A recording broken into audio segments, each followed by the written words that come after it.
नृसिंहकवचं वक्षे प्रह्लादेनोदितं पुरा सर्वारक्षाकरं पुण्यं सर्वोपद्रवनाशनम् सर्वसम्पत्करं चैव स्वर्गमोक्षप्रदायकं ध्यात्वा नृसिंहं देवेशं हेमसिंहासनस्थितम् विव्रतास्यं त्रिनयनं शरदिन्दुसुमप्रभं लक्ष्म्यालिङ्गितवामाङ्गं विभूतिभिरुपाश्रितं चतुर्भुजं कोमलाङ्गं स्वर्णकुण्डलाशोभितं सरोजशोभितोरस्कं रत्नकेयूरमुद्रितं तप्तकाञ्चन सङ्काशं पीतनिर्मलवाससम् इन्द्रादिसुरमौलिस्थ स्फुरन्माणिक्यदीप्तिभिः विराजित पदद्वन्द्वं शङ्खचक्रादिहेतिभिः गरुत्मता सविनयं स्तूयमानं मुदान्वितम् स्वहृत्कमलसंवासं कृत्वा तु कवचं पठे नृसिंहो मे शिरः पातु लोकरक्षात्मसम्भव सर्वगोपीस्तम्भवासः फालं मे रक्षतु ध्वनिं नृसिंहो मे दृशौ पातु सोमसूर्याग्निलोचनः स्मृतिं मे पातु नृहारिर्मुनिवर्यस्तु ते प्रियः नासां मे सिंहानासस्तु मुखं लक्ष्मीमुखप्रियः सर्वविद्याधिपः पातु नृसिंहो रसनां मम वक्त्रं पात्विन्दुवदनः सदा प्रह्लादवन्दितः नृसिंहः पातु मे कण्ठं स्कन्धौ भूभरणान्तकृत् दिव्यास्त्रशोभितभुजो नृसिंहः पातु मे भुजौ करौ मे देववरदो नृसिंहः पातु सर्वतः हृदयं योगिसाध्यश्च निवासं पातु मे हरिः मध्यं पातु हिरण्याक्ष वक्षः कुक्षिविदारणः नाभिं मे पातु नृहरि स्वनाभि ब्रह्म संस्तुतः ब्रह्माण्डकोटयः कट्यां यस्यासौ पातु मे कटिं गुह्यां मे पातु गुह्यानां मन्त्राणां गुह्यरूपधृक् ऊरो मनोभवः पातु जानुनी नररूपधृक् जङ्घे पातु धराभार हर्ता ये सौनृकेसरी सुरराज्यप्रदः पातु पादौ मे नृहरीश्वरः सहस्रशीर्षः पुरुषः पातु मे सर्वशस्तनुम् महोग्रः पूर्वतः पातु महावीराग्रजोऽग्नितः महाविष्णुर्दक्षिणे तु महाज्वालस्तु नैऋतौ पश्चिमे पातु सर्वेशो दिशि मे सर्वतोमुखः नृसिंहः पातु वायव्यां सौम्यां भूषणविग्रहः ईशान्यां पातु भद्रो मे सर्वमङ्गलदायकः संसारभयदः पातु मृत्युर्मृत्युर्नृकेसरी इदं नृसिंहकवचं प्रह्लादमुखमण्डितं भक्तिमान्यः पठेन्नित्यं सर्वपापैः प्रमुच्यते पुत्रवान् धनवान् लोके दीर्घायुरुपजायते यं यं कामयते कामं तं तं प्राप्नोत्यसंशयम् सर्वत्र जयमाप्नोति सर्वत्र विजयी भवेत् भूम्यन्तरिक्षदिव्यानां ग्रहाणां विनिवारणम् वृश्चिकोरगसम्भूत विषापहरणं परं ब्रह्मा राक्षसयक्षाणां दूरोत्सारणकारणम् भूर्जे वा तालपत्रे वा कवचं लिखितं शुभं करमूले धृतं येन सिद्धेयुः कर्मसिद्धयः देवासुरमनुष्येषु स्वमेव जयं लभेत् एकसन्ध्यं त्रिसन्ध्यं वा यः पठेन्नियतो नरः सर्वमङ्गलमाङ्गल्यं भुक्तिं मुक्तिं च विन्दति त्वात्रिंशच्च सहस्राणि पठेच्छुद्धात्मना नृणाम् कवचस्यास्य मन्त्रस्य मन्त्रसिद्धिः प्रजायते अनेन मन्त्रराजेन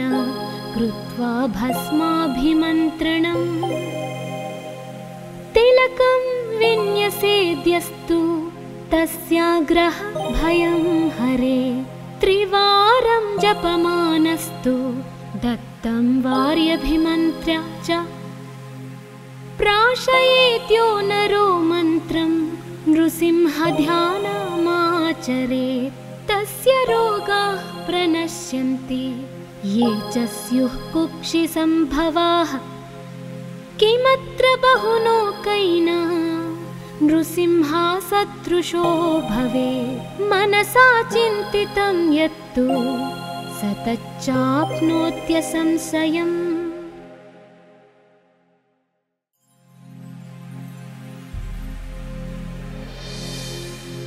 नृसिंहकवचं वक्षे प्रह्लादेनोदितं पुरा सर्वारक्षाकरं पुण्यं सर्वोपद्रवनाशनम् सर्वसम्पत्करं चैव स्वर्गमोक्षप्रदायकं ध्यात्वा नृसिंहं देवेशं हेमसिंहासनस्थितम् विव्रतास्यं त्रिनयनं शरदिन्दुसुमप्रभं लक्ष्म्यालिङ्गितवामाङ्गं विभूतिभिरुपाश्रितं चतुर्भुजं कोमलाङ्गं स्वर्णकुण्डलाशोभितं सरोजशोभितोरस्कं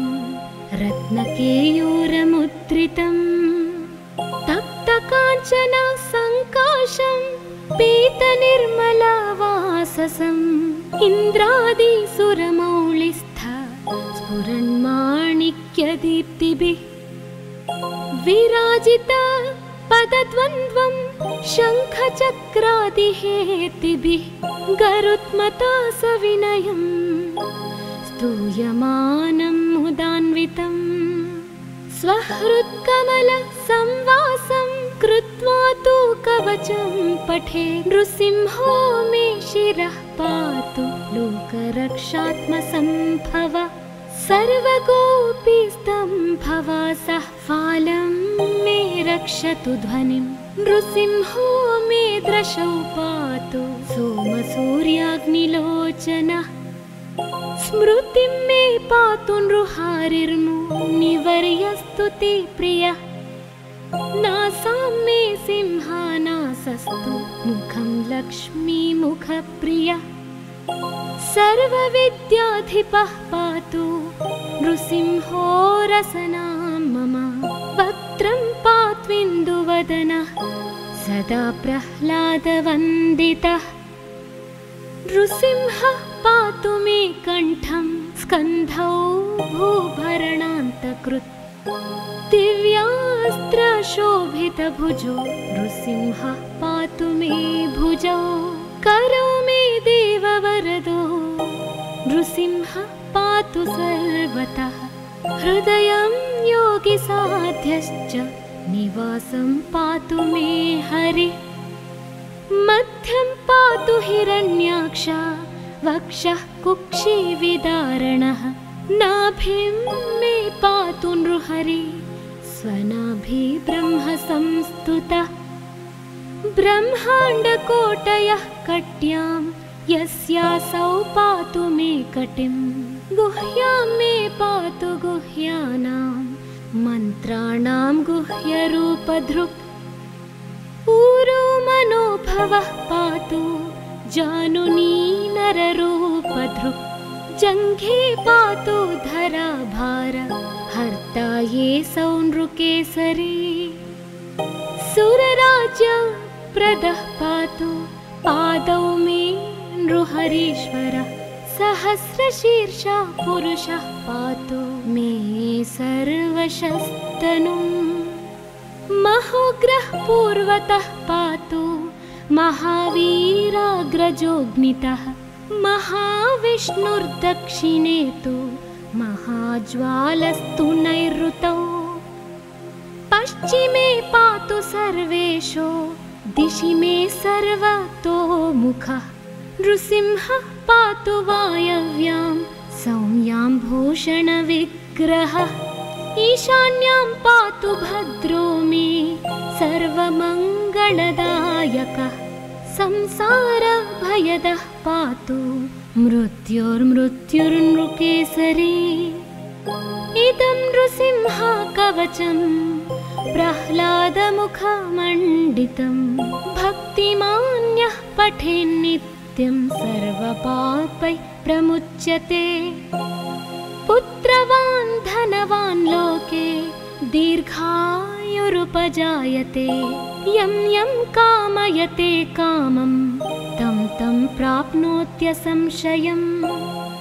सर्वत्र जयमाप्नोति सर्वत्र विजयी भवेत् भूम्यन्तरिक्षदेव्यानां ग्रहाणां विनिवारणम् वृश्चिकोरगसम्भूत विषापहरणं परं ब्रह्मा राक्षसयक्षाणां दूरोत्सारणकारणम् भूर्जे वा तालपत्रे वा कवचं लिखितं शुभं करमूले धृतं येन सिद्धेयुः कर्मसिद्धयः देवासुरमनुष्येषु स्वमेव जयं लभेत् एकसन्ध्यं त्रिसन्ध्यं वा यः पठेन्नियतो नरः सर्वमङ्गलमाङ्गल्यं भुक्तिं मुक्तिं च विन्दति द्वात्रिंशच्च सहस्राणि पठेच्छुद्धात्मना नृणाम् कवचस्यास्य मन्त्रस्य मन्त्रसिद्धिः प्रजायते अनेन मन्त्रराजेन कृत्वा भस्माभिमन्त्रणम् तिलकं विन्यसेद्यस्तु तस्याग्रह भयं हरे त्रिवारं जपमानस्तु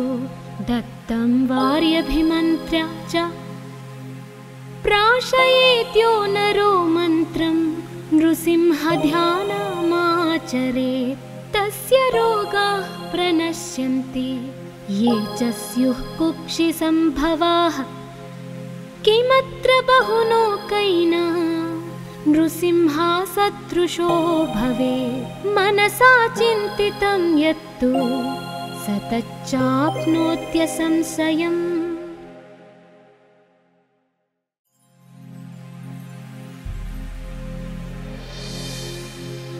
नृसिंहकवचं वक्षे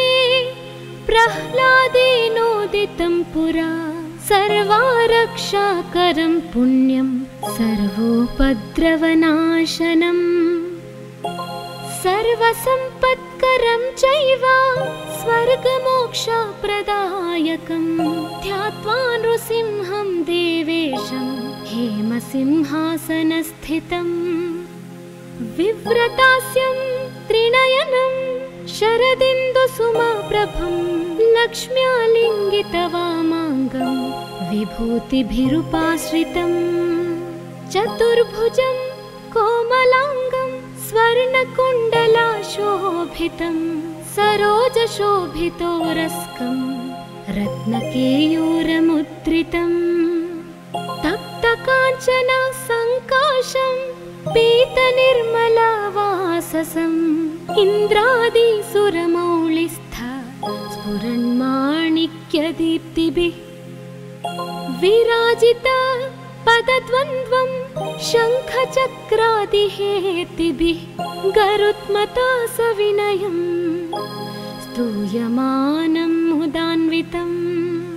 स्वहृत्कमलसंवासं कृत्वा तु कवचं पठे नृसिंहो मे शिरः पातु लोकरक्षात्मसम्भव सर्वगोपीस्तम्भवासः फालं मे रक्षतु ध्वनिं नृसिंहो मे दृशौ पातु सोमसूर्याग्निलोचनः स्मृतिं मे पातु नृहारिर्मुनिवर्यस्तु ते प्रियः नासां मे सिंहानासस्तु मुखं लक्ष्मीमुखप्रियः सर्वविद्याधिपः पातु नृसिंहो रसनां मम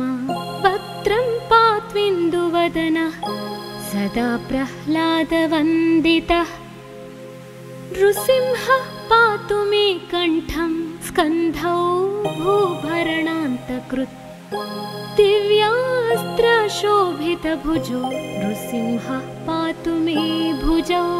करौ मे देववरदो नृसिंहः पातु सर्वतः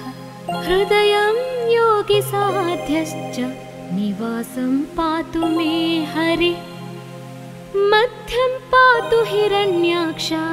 वक्षः कुक्षिविदारणः नाभिं मे पातु नृहरि स्वनाभि ब्रह्म संस्तुतः ब्रह्माण्डकोटयः कट्यां यस्यासौ पातु मे कटिं गुह्यां मे पातु गुह्यानां मन्त्राणां गुह्यरूपधृक् ऊरो मनोभवः पातु जानुनी नररूपधृक् जङ्घे पातु धराभार हर्ता ये सौनृकेसरी सुरराज्यप्रदः पातु पादौ मे नृहरीश्वरः सहस्रशीर्षा पुरुषः पातु मे सर्वशस्तनुम् महोग्रः पूर्वतः पातु महावीराग्रजोऽग्नितः महाविष्णुर्दक्षिणे तु महाज्वालस्तु नैऋतौ पश्चिमे पातु सर्वेषु दिशि मे सर्वतोमुखः नृसिंहः पातु वायव्यां सौम्यां भूषणविग्रहः ईशान्यां पातु भद्रो मे सर्वमङ्गलदायकः संसारभयदः पातु मृत्युर्मृत्युर्नृकेसरी इदं नृसिंहकवचं प्रह्लादमुखमण्डितं भक्तिमान्यः पठेन्नित्यं सर्वपापैः प्रमुच्यते पुत्रवान् धनवान् लोके दीर्घायुरुपजायते यं यं कामयते कामं तं तं प्राप्नोत्यसंशयम् सर्वत्र जयमाप्नोति सर्वत्र विजयी भवेत् भूम्यन्तरिक्षदेव्यानां ग्रहाणां विनिवारणम् वृश्चिकोरगसम्भूत विशापहरणं परं ब्रह्मा राक्षसयक्षाणां दूरोत्सारणकारणम् भूर्जे वा तालपत्रे वा कवचं लिखितं शुभं करमूले धृतं येन सिद्धेयुः कर्मसिद्धयः देवासुरमनुष्येषु स्वं स्वमेव जयं लभेत् एकसन्ध्यं त्रिसन्ध्यं वा यः पठेन्नियतो नरः सर्वमङ्गलमाङ्गल्यं भुक्तिं मुक्तिं च विन्दति द्वात्रिंशच्च सहस्राणि पठेच्छुद्धात्मना नृणाम् कवचस्यास्य मन्त्रस्य मन्त्रसिद्धिः प्रजायते अनेन मन्त्रराजेन कृत्वा भस्माभिमन्त्रणम् तिलकं विन्यसेद्यस्तु तस्याग्रह भयं हरे त्रिवारं जपमानस्तु दत्तं वार्यभिमन्त्र्य च प्राशयेत्यो नरो मन्त्रं नृसिंहध्यानमाचरेत् तस्य रोगाः प्रणश्यन्ति ये च स्युः कुक्षिसम्भवाः किमत्र बहुलोकैना नृसिंहसदृशो भवेत् मनसा चिन्तितं यत्तु स तच्चाप्नोत्यसंशयम्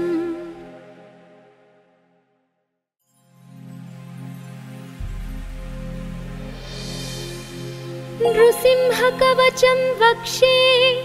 प्रह्लादेनोदितं पुरा सर्वारक्षाकरं पुण्यं सर्वोपद्रवनाशनम् सर्वसम्पत्करं चैव स्वर्गमोक्षप्रदायकं ध्यात्वा नृसिंहं देवेशं हेमसिंहासनस्थितम् विव्रतास्यं त्रिनयनं शरदिन्दुसुमप्रभं लक्ष्म्यालिङ्गितवामाङ्गं विभूतिभिरुपाश्रितं चतुर्भुजं कोमलाङ्गं स्वर्णकुण्डलाशोभितं सरोजशोभितोरस्कं रत्नकेयूरमुद्रितं तप्तकाञ्चना सङ्काशं पीतनिर्मलवाससम् इन्द्रादिसुरमौलिस्थ स्फुरन्माणिक्यदीप्तिभिः विराजिता पदद्वन्द्वं शङ्खचक्रादिहेतिभिः गरुत्मता सविनयं स्तूयमानं मुदान्वितं स्वहृत्कमलसंवासं कृत्वा तु कवचं पठे नृसिंहो मे शिरः पातु लोकरक्षात्मसम्भव सर्वगोपीस्तम्भवासः फालं मे रक्षतु ध्वनिं नृसिंहो मे दृशौ पातु सोमसूर्याग्निलोचनः स्मृतिं मे पातु नृहारिर्मुनिवर्यस्तु ते प्रियः नासां मे सिंहानासस्तु मुखं लक्ष्मीमुखप्रियः सर्वविद्याधिपः पातु नृसिंहो रसनां मम वक्त्रं पात्विन्दुवदनः सदा प्रह्लादवन्दितः नृसिंहः पातु मे कण्ठं स्कन्धौ भूभरणान्तकृत् दिव्यास्त्रशोभितभुजो नृसिंहः पातु मे भुजौ करौ मे देववरदो नृसिंहः पातु सर्वतः हृदयं योगिसाध्यश्च निवासं पातु मे हरिः मध्यं पातु हिरण्याक्ष वक्षः कुक्षिविदारणः नाभिं मे पातु नृहरि स्वनाभि ब्रह्म संस्तुतः ब्रह्माण्डकोटयः कट्यां यस्यासौ पातु मे कटिं गुह्यां मे पातु गुह्यानां मन्त्राणां गुह्यरूपधृक् ऊरो मनोभवः पातु जानुनी नररूपधृक् जङ्घे पातु धराभार हर्ता ये सौनृकेसरी सुरराज्य प्रदः पातु पादौ मे नृहरीश्वरः सहस्रशीर्षा पुरुषः पातु मे सर्वशस्तनुम् महोग्रः पूर्वतः पातु महावीराग्रजोऽग्नितः महाविष्णुर्दक्षिणे तु महाज्वालस्तु नैऋतौ पश्चिमे पातु सर्वेशो दिशि मे सर्वतो मुखः नृसिंहः पातु वायव्यां सौम्यां भूषणविग्रहः ईशान्यां पातु भद्रो मे सर्वमङ्गलदायकः संसारभयदः पातु मृत्युर्मृत्युर्नृकेसरी इदं नृसिंहकवचं प्रह्लादमुखमण्डितं भक्तिमान्यः पठेन्नित्यं सर्वपापैः प्रमुच्यते पुत्रवान् धनवान् लोके दीर्घायुरुपजायते यं यं कामयते कामं तं तं प्राप्नोत्यसंशयम् सर्वत्र जयमाप्नोति सर्वत्र विजयी भवेत् भूम्यन्तरिक्षदिव्यानां ग्रहाणां विनिवारणम् वृश्चिकोरगसम्भूत विषापहरणं परं ब्रह्मा राक्षसयक्षाणां दूरोत्सारणकारणम् भूर्जे वा तालपत्रे वा कवचं लिखितं शुभं करमूले धृतं येन सिद्धेयुः कर्मसिद्धयः देवासुरमनुष्येषु स्वमेव जयं लभेत् एकसन्ध्यं त्रिसन्ध्यं वा यः पठेन्नियतो नरः सर्वमङ्गलमाङ्गल्यं भुक्तिं मुक्तिं च विन्दति द्वात्रिंशच्च सहस्राणि पठेच्छुद्धात्मना नृणाम् कवचस्यास्य मन्त्रस्य मन्त्रसिद्धिः प्रजायते अनेन मन्त्रराजेन कृत्वा भस्माभिमन्त्रणम् तिलकं विन्यसेद्यस्तु तस्याग्रह भयं हरे त्रिवारं जपमानस्तु दत्तं वार्यभिमन्त्र्य च प्राशयेत्यो नरो मन्त्रं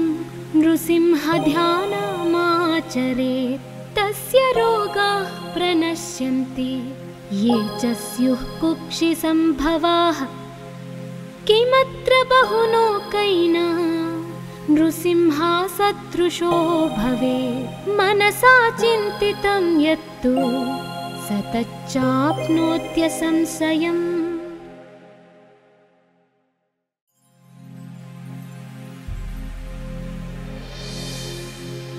नृसिंहकवचं वक्षे प्रह्लादेनोदितं पुरा सर्वारक्षाकरं पुण्यं सर्वोपद्रवनाशनम् सर्वसम्पत्करं चैव स्वर्गमोक्षप्रदायकं ध्यात्वा नृसिंहं देवेशं हेमसिंहासनस्थितम् विव्रतास्यं त्रिनयनं शरदिन्दुसुमप्रभं लक्ष्म्यालिङ्गितवामाङ्गं विभूतिभिरुपाश्रितम् चतुर्भुजं कोमलाङ्गं स्वर्णकुण्डलाशोभितं सरोजशोभितोरस्कं रत्नकेयूरमुद्रितम् तप्तकाञ्चन सङ्काशं पीतनिर्मलवाससम् इन्द्रादिसुरमौलिस्थ स्फुरन्माणिक्यदीप्तिभिः विराजित पदद्वन्द्वं शङ्खचक्रादिहेतिभिः गरुत्मता सविनयं स्तूयमानं मुदान्वितम् स्वहृत्कमलसंवासं कृत्वा तु कवचं पठे नृसिंहो मे शिरः पातु लोकरक्षात्मसम्भव सर्वगोपीस्तम्भवासः फालं मे रक्षतु ध्वनिं नृसिंहो मे दृशौ पातु सोमसूर्याग्निलोचनः स्मृतिं मे पातु नृहारिर्मुनिवर्यस्तुति प्रियः नासां मे सिंहानासस्तु मुखं लक्ष्मीमुखप्रियः सर्वविद्याधिपः पातु नृसिंहो रसनां मम। वक्त्रं पात्विन्दुवदनः सदा प्रह्लादवन्दितः। नृसिंहः पातु मे कण्ठं स्कन्धौ भूभरणान्तकृत्। दिव्यास्त्रशोभितभुजो नृसिंहः पातु मे भुजौ। करो मे देववरदो नृसिंहः पातु सर्वतः। हृदयं योगिसाध्यश्च निवासं पातु मे हरिः। मध्यं पातु हिरण्याक्ष वक्षः कुक्षिविदारणः। नाभिं मे पातु नृहरि स्वनाभि ब्रह्म संस्तुतः। ब्रह्माण्डकोटयः कट्यां यस्यासौ पातु मे कटिं। गुह्यां मे पातु गुह्यानां मन्त्राणां गुह्यरूपधृक्। ऊरो मनोभवः पातु जानुनी नररूपधृक्। जङ्घे पातु धराभार हर्ता ये सौनृकेसरी। सुरराज्यप्रदः पातु पादौ मे नृहरीश्वरः। सहस्रशीर्षा पुरुषः पातु मे सर्वशस्तनुम्। महोग्रः पूर्वतः पातु महावीराग्रजोऽग्नितः। महाविष्णुर्दक्षिणे तु महाज्वालस्तु नैऋतौ। पश्चिमे पातु सर्वेशो दिशि मे सर्वतोमुखः। नृसिंहः पातु वायव्यां सौम्यां भूषणविग्रहः। ईशान्यां पातु भद्रो मे सर्वमङ्गलदायकः। संसारभयदः पातु मृत्युर्मृत्युर्नृकेसरी। इदं नृसिंहकवचं प्रह्लादमुखमण्डितं। भक्तिमान्यः पठेन्नित्यं सर्वपापैः प्रमुच्यते। पुत्रवान् धनवान् लोके दीर्घायुरुपजायते। यं यं कामयते कामं तं तं प्राप्नोत्यसंशयम्। सर्वत्र जयमाप्नोति सर्वत्र विजयी भवेत्। भूम्यन्तरिक्षदेव्यानां ग्रहाणां विनिवारणम्। वृश्चिकोरगसम्भूत विशापहरणं परं। ब्रह्मा राक्षसयक्षाणां दूरोत्सारणकारणम्। भूर्जे वा तालपत्रे वा कवचं लिखितं शुभं। करमूले धृतं येन सिद्धेयुः कर्मसिद्धयः। देवासुरमनुष्येषु स्वं स्वमेव जयं लभेत्। एकसन्ध्यं त्रिसन्ध्यं वा यः पठेन्नियतो नरः। सर्वमङ्गलमाङ्गल्यं भुक्तिं मुक्तिं च विन्दति। द्वात्रिंशच्च सहस्राणि पठेच्छुद्धात्मना नृणाम्। कवचस्यास्य मन्त्रस्य मन्त्रसिद्धिः प्रजायते। अनेन मन्त्रराजेन कृत्वा भस्माभिमन्त्रणम्। तिलकं विन्यसेद्यस्तु तस्याग्रह भयं हरे। त्रिवारं जपमानस्तु दत्तं वार्यभिमन्त्र्य च। प्राशयेत्यो नरो मन्त्रं नृसिंहध्यानमाचरेत्। तस्य रोगाः प्रणश्यन्ति ये च स्युः कुक्षिसम्भवाः। किमत्र बहुलोकैना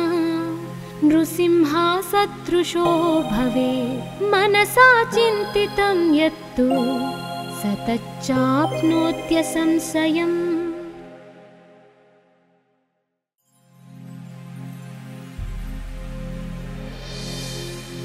नृसिंहकवचं वक्षे प्रह्लादेनोदितं पुरा सर्वारक्षाकरं पुण्यं सर्वोपद्रवनाशनम् सर्वसम्पत्करं चैव स्वर्गमोक्षप्रदायकं ध्यात्वा नृसिंहं देवेशं हेमसिंहासनस्थितम् विव्रतास्यं त्रिनयनं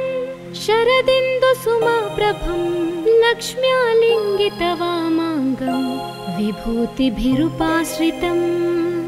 चतुर्भुजं कोमलाङ्गं स्वर्णकुण्डलाशोभितं सरोजशोभितोरस्कं रत्नकेयूरमुद्रितं तप्तकाञ्चन सङ्काशं पीतनिर्मलवाससम् इन्द्रादिसुरमौलिस्थ स्फुरन्माणिक्यदीप्तिभिः विराजित पदद्वन्द्वं शङ्खचक्रादिहेतिभिः गरुत्मता सविनयं स्तूयमानं मुदान्वितं स्वहृत्कमलसंवासं कृत्वा तु कवचं पठे नृसिंहो मे शिरः पातु लोकरक्षात्मसम्भव सर्वगोपीस्तम्भवासः फालं मे रक्षतु ध्वनिं नृसिंहो मे दृशौ पातु सोमसूर्याग्निलोचनः स्मृतिं मे पातु नृहारिर्मुनिवर्यस्तु ते प्रियः नासां मे सिंहानासस्तु मुखं लक्ष्मीमुखप्रियः सर्वविद्याधिपः पातु नृसिंहो रसनां मम वक्त्रं पात्विन्दुवदनः सदा प्रह्लादवन्दितः नृसिंहः पातु मे कण्ठं स्कन्धौ भूभरणान्तकृत् दिव्यास्त्रशोभितभुजो नृसिंहः पातु मे भुजौ करौ मे देववरदो नृसिंहः पातु सर्वतः हृदयं योगिसाध्यश्च निवासं पातु मे हरिः मध्यं पातु हिरण्याक्ष वक्षः कुक्षिविदारणः नाभिं मे पातु नृहरि स्वनाभि ब्रह्म संस्तुतः ब्रह्माण्डकोटयः कट्यां यस्यासौ पातु मे कटिं गुह्यां मे पातु गुह्यानां मन्त्राणां गुह्यरूपधृक् ऊरो मनोभवः पातु जानुनी नररूपधृक् जङ्घे पातु धराभार हर्ता ये सौनृकेसरी सुरराज्य प्रदः पातु पादौ मे नृहरीश्वरः सहस्रशीर्षा पुरुषः पातु मे सर्वशस्तनुम् महोग्रः पूर्वतः पातु महावीराग्रजोऽग्नितः महाविष्णुर्दक्षिणे तु महाज्वालस्तु नैऋतौ पश्चिमे पातु सर्वेशो दिशि मे सर्वतोमुखः नृसिंहः पातु वायव्यां सौम्यां भूषणविग्रहः ईशान्यां पातु भद्रो मे सर्वमङ्गलदायकः संसारभयदः पातु मृत्युर्मृत्युर्नृकेसरी इदं नृसिंहकवचं प्रह्लादमुखमण्डितं भक्तिमान्यः पठेन्नित्यं सर्वपापैः प्रमुच्यते पुत्रवान् धनवान् लोके दीर्घायुरुपजायते यं यं कामयते कामं तं तं प्राप्नोत्यसंशयम् सर्वत्र जयमाप्नोति सर्वत्र विजयी भवेत् भूम्यन्तरिक्षदेव्यानां ग्रहाणां विनिवारणम् वृश्चिकोरगसम्भूत विषापहरणं परं ब्रह्मा राक्षसयक्षाणां दूरोत्सारणकारणम् भूर्जे वा तालपत्रे वा कवचं लिखितं शुभं करमूले धृतं येन सिद्धेयुः कर्मसिद्धयः देवासुरमनुष्येषु स्वमेवाजयं लभेत् एकसन्ध्यं त्रिसन्ध्यं वा यः पठेन्नियतो नरः सर्वमङ्गलमाङ्गल्यं भुक्तिं मुक्तिं च विन्दति 32 सहस्राणि पठेच्छुद्धात्मना नृणाम् कवचस्यास्य मन्त्रस्य मन्त्रसिद्धिः प्रजायते अनेन मन्त्रराजेन कृत्वा भस्माभिमन्त्रणम् तिलकं विन्यसेद्यस्तु तस्याग्रह भयं हरे त्रिवारं जपमानस्तु दत्तं वार्यभिमन्त्र्य च प्राशयेत्यो नरो मन्त्रं नृसिंहध्यानमाचरेत् तस्य रोगाः प्रणश्यन्ति ये च स्युः कुक्षिसम्भवाः किमत्र बहुलोकैः नृसिंहसदृशो भवेत् मनसा चिन्तितं यत्तु स तच्चाप्नोत्यसंशयम्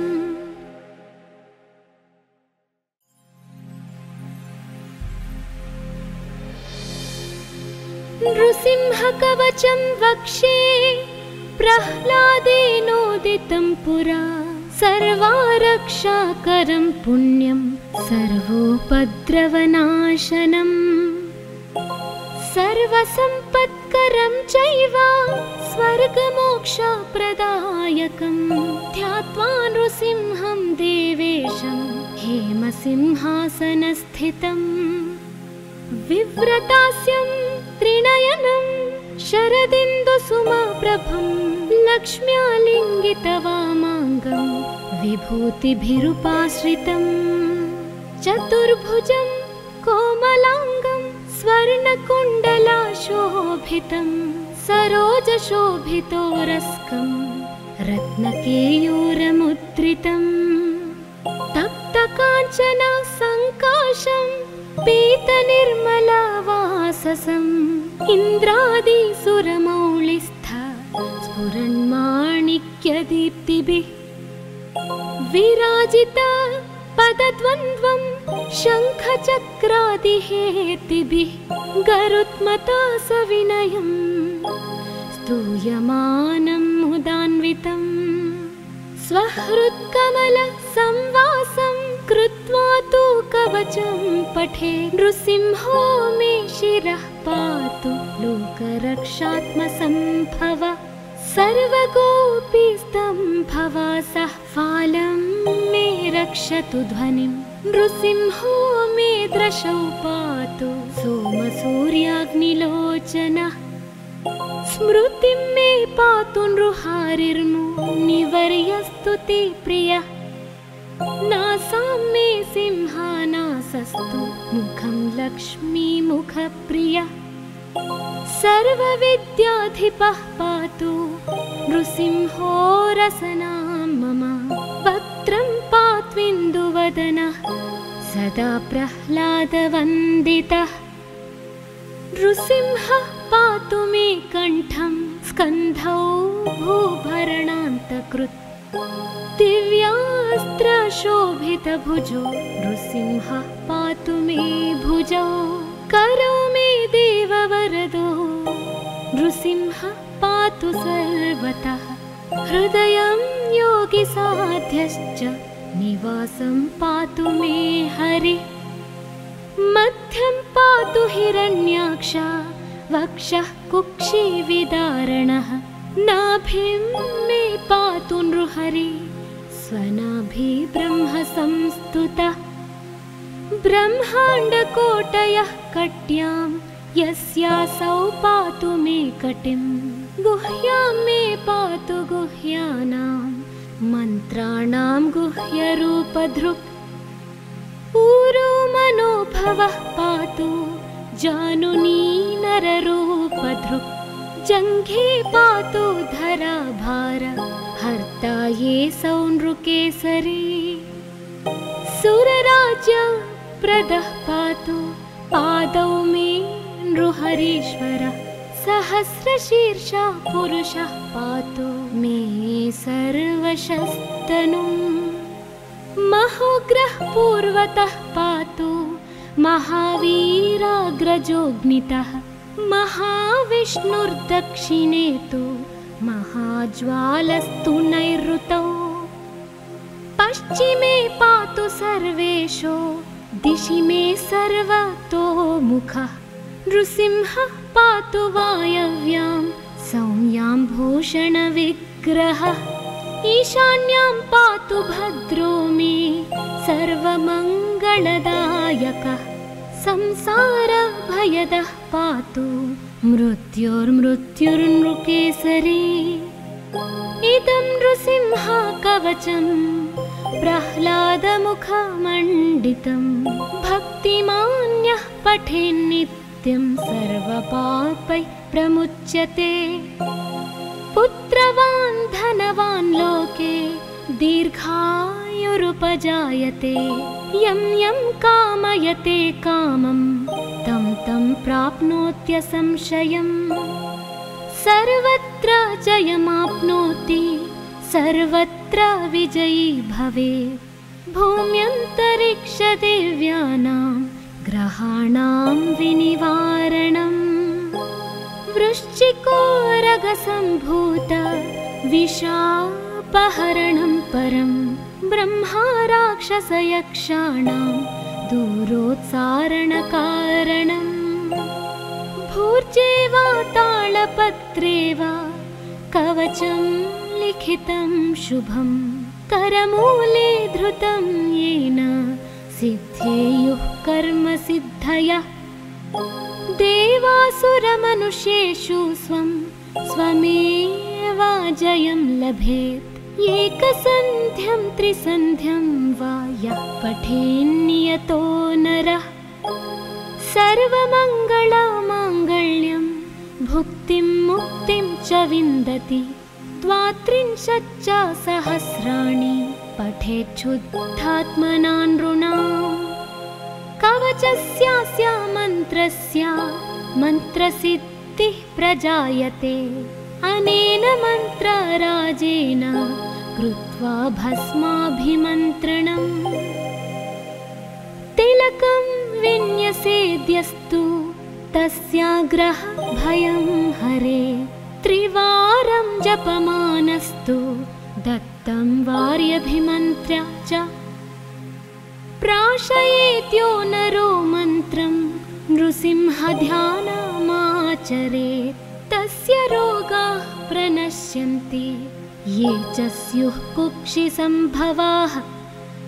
किमत्र बहुलोकैना नृसिंहसदृशो भवेत् मनसा चिन्तितं यत्तु स तच्चाप्नोत्यसंशयम्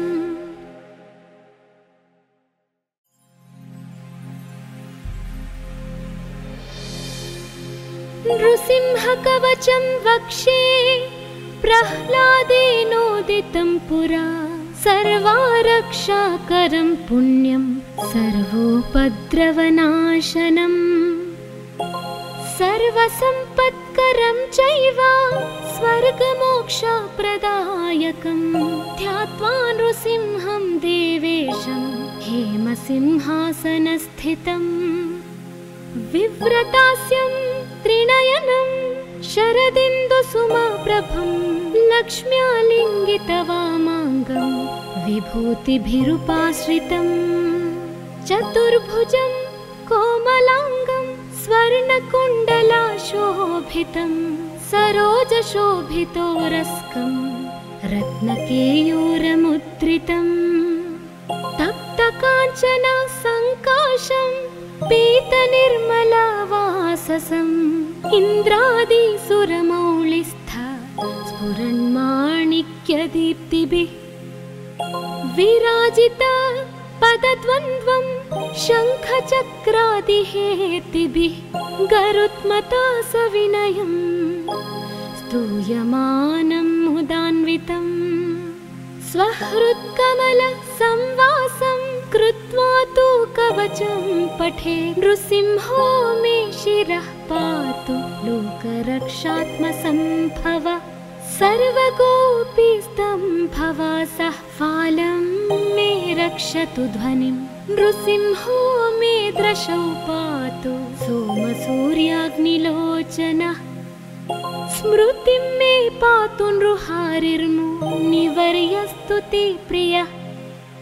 नासां मे सिंहानासस्तु मुखं लक्ष्मीमुखप्रियः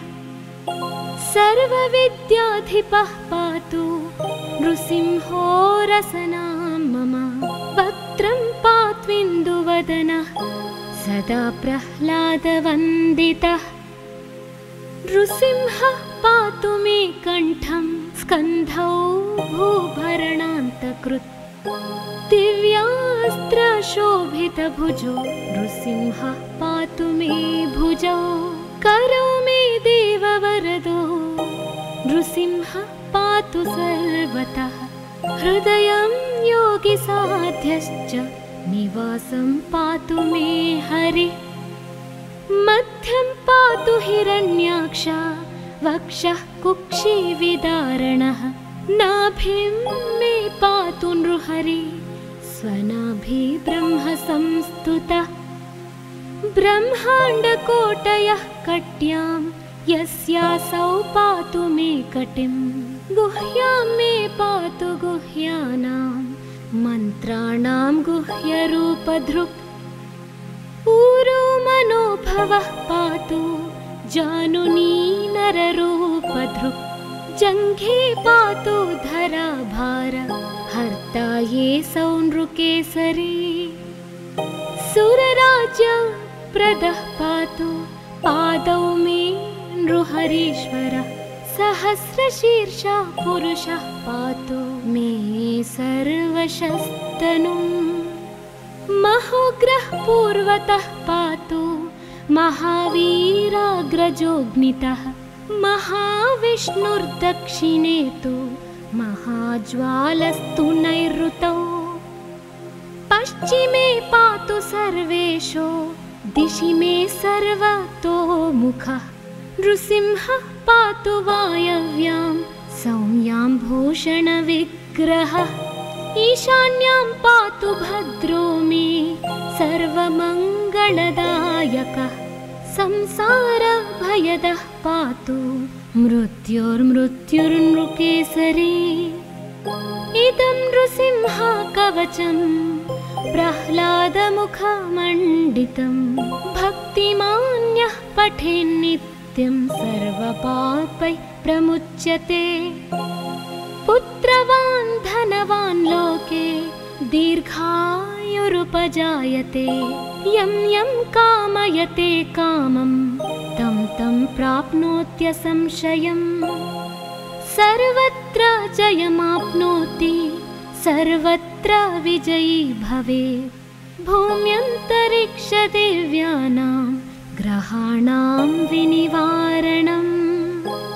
वृश्चिकोरगसम्भूत विशापहरणं परं ब्रह्मा राक्षसयक्षाणां दूरोत्सारणकारणम् भूर्जे वा तालपत्रे वा कवचं लिखितं शुभं करमूले धृतं येन सिद्धेयुः कर्मसिद्धयः देवासुरमनुष्येषु स्वं स्वमेव जयं लभेत् एकसन्ध्यं त्रिसन्ध्यं वा यः पठेन्नियतो नरः सर्वमङ्गलमाङ्गल्यं भुक्तिं मुक्तिं च विन्दति द्वात्रिंशच्च सहस्राणि पठेच्छुद्धात्मना नृणाम् कवचस्यास्य मन्त्रस्य मन्त्रसिद्धिः कीर्तिः प्रजायते अनेन मन्त्रराजेन कृत्वा भस्माभिमन्त्रणम् तिलकं विन्यसेद्यस्तु तस्याग्रह भयं हरे त्रिवारं जपमानस्तु दत्तं वार्यभिमन्त्र्या च प्राशयेत्यो नरो मन्त्रं नृसिंहध्यानमाचरेत् तस्य रोगाः प्रणश्यन्ति ये च स्युः कुक्षिसम्भवाः किमत्र बहुलोकैः नृसिंहसदृशो भवे मनसा चिन्तितं यत्तु स तच्चाप्नोत्यसंशयम्।